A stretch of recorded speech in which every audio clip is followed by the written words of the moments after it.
Welcome to Vulnerable Relationships. Male 32 cheating fiancé, female 31. Let me start from the beginning here. Yesterday, I met my fiancé at our wedding venue for our 4-month-out meeting to finalize details. We drove to the venue separately because she was leaving straight from work. Toward the end of the meeting, she let me know that her friend was dropping off her rental car and needed a ride home and asked if it would be okay. I said yes, thinking nothing of it as it wasn't that far from our home and I know her friend well. I get home and try to get in touch with her for the next 3 hours. No answer. At approximately the 90-minute mark, I texted her friend and asked if she had made it to her okay. I was very worried. My fiancé ends up coming home and says sorry it took longer than expected. She hung out with her friend for a bit before leaving. Okay, no biggie. Just let me know next time, please. Her friend gets back to me a few minutes later and says sorry I couldn't make it to the venue and didn't see your fiancé tonight. I asked fiancé why she would say this and she said she didn't know, she can't control what her friend says and walked outside. I'm sketched out at this point. I have never done this but I looked at her phone records. Yes, I did and don't regret it. I saw that when she went outside, she called her friend that had texted me right after she went outside. I also saw an hour-long call with a number I didn't know on the way to the venue. I asked her what rental place they went to and multiple other questions. She had quick answers and they seemed legit. I thought maybe I'm crazy here. I need to chill and sleep on it. This morning I asked her to please see the text from her friend asking her to pick her up and I would apologize for questioning her the previous night. She said no. I said when I caught up to you yesterday on the way to the venue, I saw you were on the phone. Who was that? She said oh, that's the friend I picked up later on. That's when I knew for a fact she was lying. I said I looked at her phone records and knew that wasn't true. She then changed her story to say oh, I needed to meet up with a coworker to discuss a patient. Who is the coworker and why couldn't you discuss that over the phone? I need to show him the techniques in person. His name is Michael. Okay, I'm sketched out beyond belief at this point. We never lie to each other. I asked to see the text with Michael. She said she wouldn't let me see. I said why not if there's nothing to hide? Are you having an affair? Do you not want to be together anymore? She pauses and proceeds to tell me all the things that are wrong with me. I work too much. I don't spend enough time with her. Don't listen. I'm astonished at this point. All this is news to me. I put 2 and 2 together at this point. I know something sketchy is going on. I again asked to see the text. It took about half an hour of convincing to see these texts and they were crazy. Sexual in nature and talking a lot of crap about me. Also, how she wanted to be with him and how they're essentially in love. She started this job 1.5 months ago. He is her coworker. He is also 15 to 20 years older and divorced with multiple kids. I have been financially supporting her for the last few months as she got back on her feet and was working extra, so she wouldn't have to pick up a part-time job. We own a house which we both live in and 3 dogs and a horse. Sorry for the novel. I'm beside myself right now. I did not see this coming and we were going to get married in 4 months. Any advice would help. Update 1. I was finally able to sit down with her tonight and go over this again. She came in trying to blame me for what she did, trying to justify the cheating and lying as a direct result of my lack of communication and listening. She said she wouldn't have had to start talking to this guy if I had been listening better. I spent too much time in the office working and don't dedicate enough time to her. I tried to explain that I was putting in extra hours to try and support her and the family financially while she was struggling, so she wouldn't have to get a part-time job. She said she would have rather gotten a part-time job, which makes no sense to me. She was under the impression that because this was short-lived, only 1 week she says, and they only made out once, that we could move past this.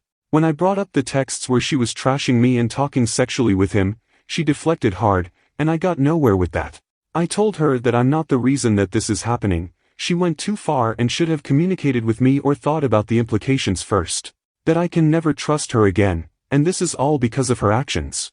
Whether she wants to try and justify this as my fault is up to her. At the end of this part, it got a bit calmer. I said listen, we just really need to figure out the house we own jointly and the 3 dogs. We came to the conclusion that either I stay and buy her out or we sell and get new places. As for the dogs, one of us will get one, the other 2 to be determined.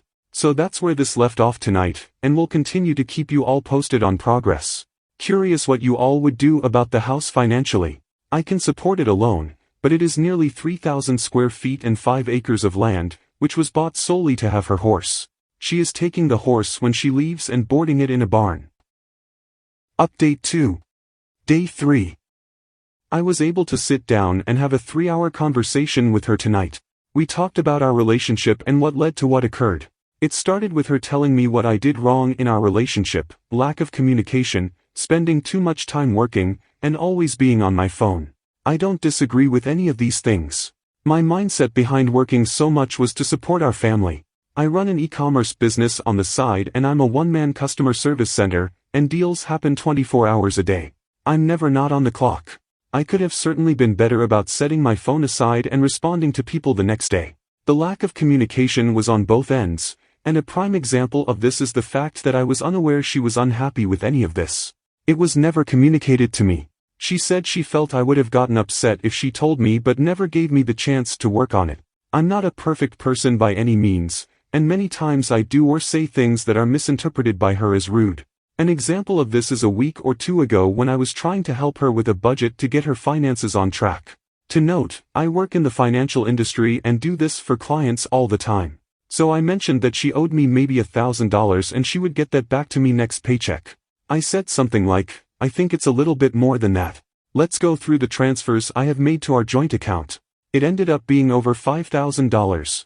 My purpose for doing this was not to make her feel bad, but to realize how much I've been contributing. She took this as me trying to humiliate her when I was just trying to help, and maybe my timing was off. She told me I have been too focused on money lately, but I was only trying to make sure we were going to be okay. We still had quite a bit to pay for the wedding, and my budgeting mentality was on overload trying to make sure we had enough. The fact that she keeps trying to justify what she did by attributing this as a direct correlation to my flaws really bothers me. She keeps telling me that she is surprised I would throw away 7 years of a relationship like this. I keep having to remind her that I didn't throw it away, she did with her actions. She told me that I had told too many people too quickly, and we could have resolved all of this between us. She also said that she wouldn't have had to talk with someone else if I was a better listener or communicator. I have finally determined the extent of the affair, which I actually believe based on the texts that I read. They began talking 1 or 2 weeks before via text. I don't know if they had met up before outside of work, but this time around, he had asked her to the park to play basketball and talk. She met up with him and ended up making out. I truly believe it didn't go further than this yet, but it would have in the near future. I'm sure she says he is not her boyfriend. She also took off tonight, and I have no idea where she is, assuming with him or a girlfriend. It is an awkward living situation, but I'm hoping this resolves in the near term.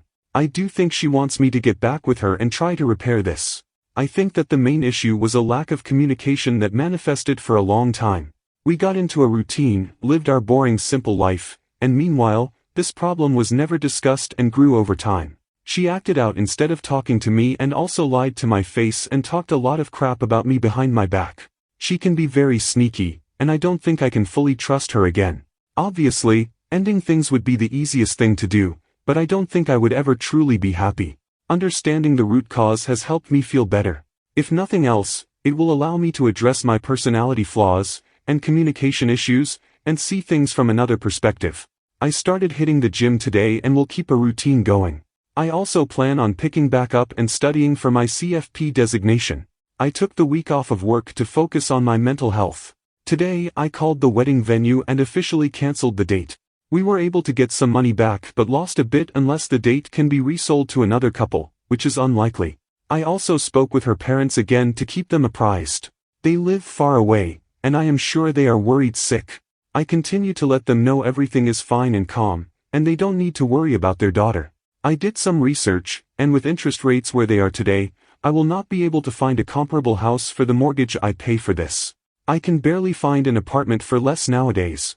I think my best option is to try and buy out her share and have her find an apartment. She seems agreeable at this time.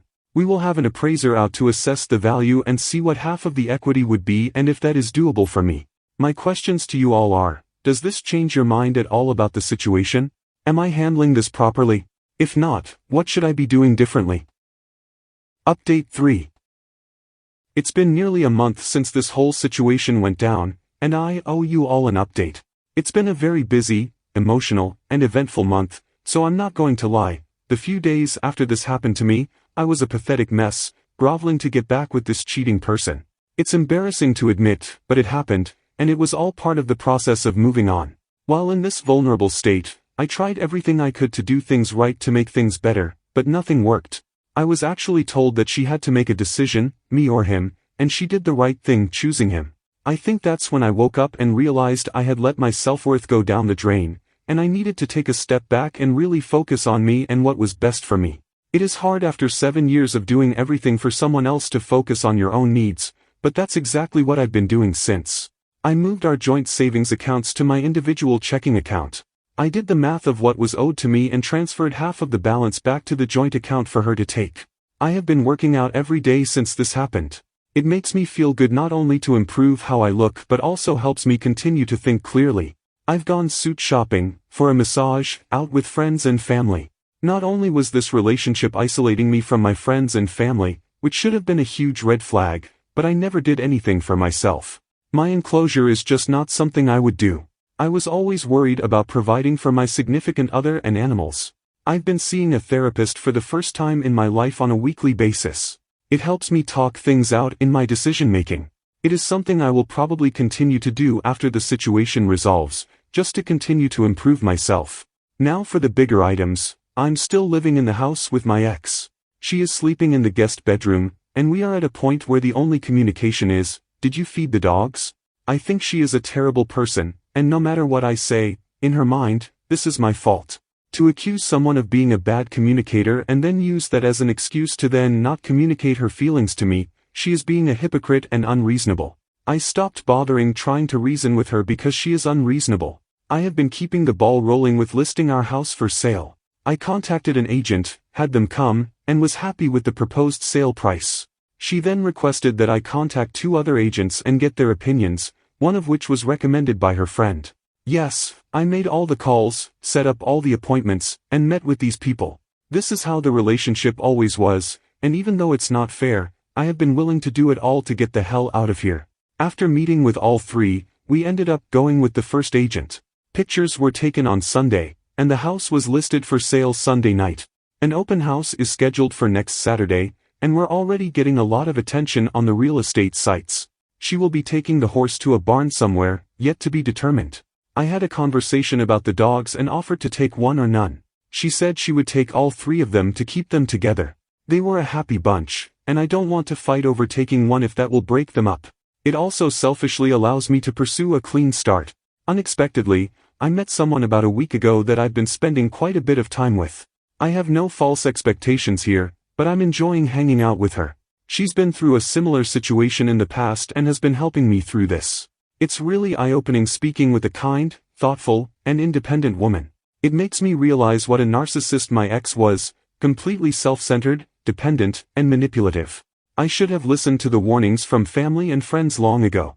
I definitely fell into the trap of being in a simple routine. I wasn't enjoying life. It was just an easy situation to be in. Nice house, lots of land, great animals, didn't want to rock the boat, so I just continued on. You don't really realize this until you take a step back and truly reflect. Some might say it was wasted time, but I am really using this as a learning experience. I will not ignore red flags in the future. I will not fall into a simplicity trap. I will continue to maintain relationships with my friends and family. I just want to end this with a huge shout out to everyone on here that commented on my original post. I posted on Reddit because I had no idea what to do. Those of you that took the time to try and help a complete stranger on Reddit are amazing. I read every single comment, and they all helped me get to where I am now. I'm looking forward to the next chapter in my life, wherever it takes me. Thank you all, truly. Comments. Comment 1. So relieved the fiancé picked the affair partner. This poor guy might have stayed trapped in that relationship forever if she hadn't. Comment 2. Please sir, can I have some more? I'm just thankful he found out before the wedding. Ex and affair partners deserve one another. She'll probably be back later whining about what she's lost. Thanks for watching the video.